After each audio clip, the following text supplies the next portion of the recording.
Hey guys, today we are making a super refreshing guava margarita with tequila, of course. This is such a fun drink to make during the summer months or if you're just wanting to feel like you are somewhere tropical and warm. Like with most of my favorite cocktails, I like to start this one off by prepping a glass. Now you could do this with either honey or agave or even just some lime juice, but we're going to add something wet to the side or rim of our glass and then dip that into some kind of seasoning. So it could be salt or even sugar, but I'm using tajin today for a little bit of a spicy kick. And then I'm popping this glass directly into the freezer to chill while we shake up our cocktail. So for my recipe, I like to start with, of course, lots of ice in our cocktail shaker just to make sure this comes out super frosty and cold. And then I'm going in with 2 ounces of tequila as well as 4 ounces of guava juice. If you only can find guava puree, that's totally fine. Just use 2 ounces as it's a little bit more concentrated. And 1 ounce of lime juice. I highly recommend freshly squeezed. Half an ounce of a simple syrup or agave works too. Half an ounce of triple sec. And then I like to add 1 ounce of coconut milk. I find that this just balances out the sweet, tangy flavors and adds a really nice creaminess. But you could totally skip that if you're not into coconut flavor. Then we're just gonna shake everything up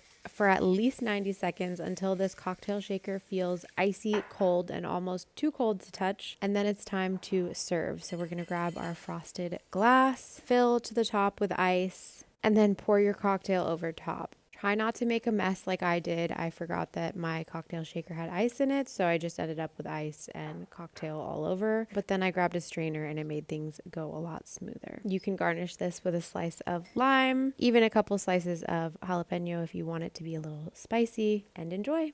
Cheers!